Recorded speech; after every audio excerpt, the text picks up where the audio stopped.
What is up, everybody? This is King Kong 9700, and in this video we will follow how the Showa timeline would change if Godzilla remained an anti-hero. Now before I continue, I want to let you guys know this is my very first video collaboration. And this collab is with Goji Reviews, who has an absolutely amazing channel on all things Godzilla. So just be sure to go ahead and check out their video afterwards if you would like to see how the timeline would play out if Godzilla became an outright villain. Once again, huge shout out to Goji Reviews. They're just an absolutely amazing channel. And yeah, just be sure to check their video out as well. And now, let's begin. What if Godzilla remained an anti-hero throughout the Showa era? Godzilla begins his transition into a hero starting at Ghidorah the three-headed monster. So that is where we'll begin in the timeline. Let's do it. Ghidorah the three-headed monster. So Godzilla would remain a villain after Mothra vs Godzilla in 1964. How would he handle the threat of King Ghidorah in Ghidorah the three-headed monster? Now I think he would not care about King Ghidorah and would just come ashore on Japan's coast and destroy the city, like he does until he encounters Rodan. From here, the two would fight, but they are proven to be stalemated. Mothra comes in and tries to convince Godzilla and Rodan to battle King Ghidorah. Since Godzilla is an anti-hero, would he outright kill Mothra here? I don't think he would. If he was a villain, maybe he would, but not if he's an anti-hero. Now, in this film, we see Godzilla says the only reason he hates humans is because they hate him. He thinks he is the clear victim of the dilemma they both have. Godzilla does not kill Mothra or Rodan here. He's only angry with the humans who keeps instigating attacks. Godzilla would go about destroying the city after his draw with Rodan, and if Godzilla were to encounter King Ghidorah, it's possible the two would fight. Rodan may join simply because he does agree with Godzilla about the humans, and Rodan may become an anti-hero as well. Mothra hops in to get rid of Ghidorah and save the Earth. But once he's gone, Godzilla and Rodan start to destroy Japan, and Mothra would fail to stop the two. Invasion of Astro Monster 1965. What occurs in the film would happen in this anti-hero timeline up to the point of the monster's mind control being severed. Much like the events of the previous year, Godzilla and Rodan continue to destroy Japan. Whether Godzilla and Rodan fight Ghidorah is up for debate. I think it's possible they may avoid a fight this time because their common enemy is the humans. But Ghidorah may also be furious about the fight that happened in the last film, so now he has 3 new enemies. Ultimately, Ghidorah is still angry and the 3 fight. The film ends with Ghidorah knocking Godzilla and Rodan out underwater and retreating to space, much like in the actual film. Ebirah, Horror of the Deep, 1966. The events in this timeline would go much like the actual film's events go. Only difference is that Godzilla would kill Ebirah, do his best to kill the survivors Mothra carries, but would fail due to Mothra knocking him over much like in the actual film. Son of Godzilla, 1967. Godzilla has another member of his family.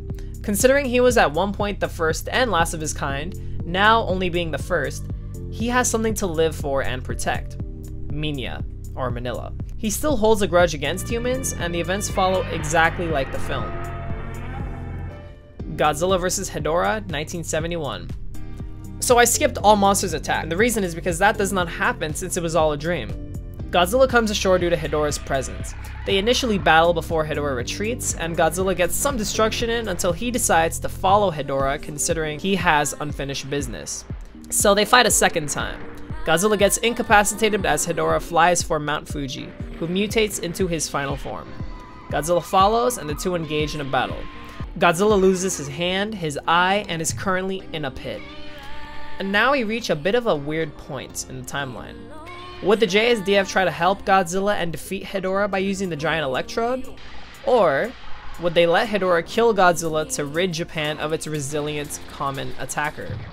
So from this film on, there are 2 different ways the timeline can go.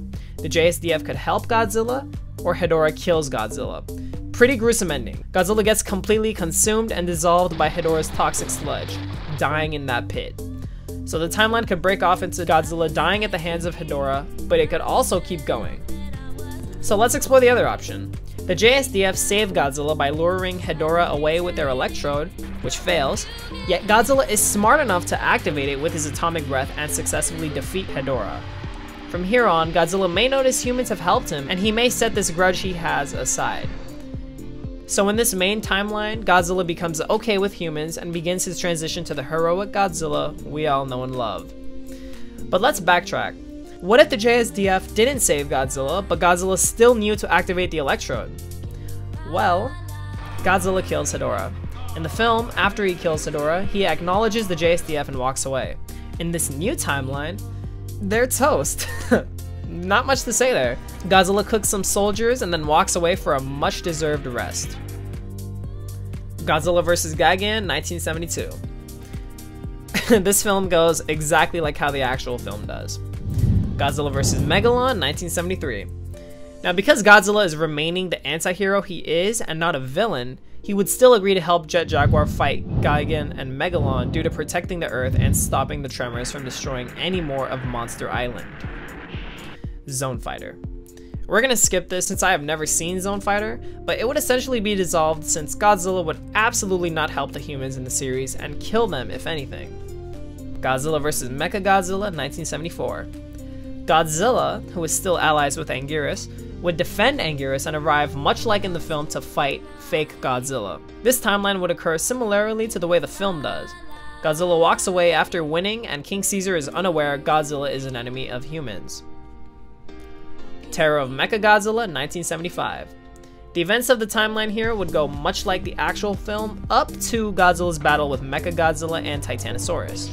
Godzilla does get knocked out of the fight, and from here on, the timeline we are currently in can break off into two separate ways. Either the JSDF decide to help Godzilla after they didn't the first time with Hedorah, or they simply allow Godzilla to die. Going over that last scenario, yeah, Godzilla gets killed. The JSDF stupidly think they did the right thing, but Mechagodzilla ends up taking over the Earth. Whether there are other aliens out there, if all the villainous kaiju we know and love take over, then we would be faced with a war between the Earth defenders that are alive and the villain kaiju. This would mean a grand battle between monsters like King Caesar, King Kong, Kumonga, Baragon, Gorosaurus, basically everybody from Destroy All Monsters, versus Mechagodzilla and other monsters like Megalon, Gigan, a mind-controlled Titanosaurus, and maybe even King Ghidorah. All of Godzilla's worst villains. So that little timeline would split into two scenarios in which Earth either wins or loses. If Mechagodzilla and his aliens are incapable of contacting other alien races and kaiju, then this results in a battle in which Mechagodzilla and a mind-controlled Titanosaurus battled those Earth defenders. This would be because Megalon would awaken yet again to destroy the humans for the chaos above, and Megalon is allies with Gigan, so package deal right there. But I think the combined force of the Earth defenders would be enough to successfully win that battle. Again, backtracking, that's the worst case scenario if Godzilla dies. Earth can either majorly lose or succeed in winning, but the chances are slim to none. If the JSDF decide to save Godzilla, then this new timeline goes like the actual film where Godzilla succeeds in winning. After all this torment and all these years, I think Godzilla would find it in his heart for forgiveness since humans have saved his life. And now Godzilla would leave, happy and transitioning to a hero, ready for action in the case of future monster attacks. Like what will inevitably happen in 1999 when the events of Destroy All Monsters takes place. And that right there is what would happen if Godzilla remains an anti-hero throughout the Showa timeline. Now, wait a minute. I went through what would happen if Godzilla was an anti-hero, but what if Godzilla was a villain? I mean, he would have every right to be, considering this Godzilla was created the same way the 1954 Godzilla was. This Godzilla has every excuse of easily becoming a villain. I personally made Godzilla an anti-hero who only has a grudge against humans. I made him so that he hated humans because humans hated him, as he said in Ghidorah the Three-Headed Monster. But that isn't exactly villainous, it's more so defensive. But what if Godzilla was actually a villain? What if Godzilla had killed Mothra when she tried to ask him for help? What if he was a stone-cold killer who went out of his way to kill anyone and anything? How would that affect the Showa timeline? To see that alternate timeline, be sure to go ahead and check out Goji Reviews' video on what if Godzilla remained a villain in the Showa timeline. And I thank you all so much for watching. Be sure to leave a like, comment, and subscribe for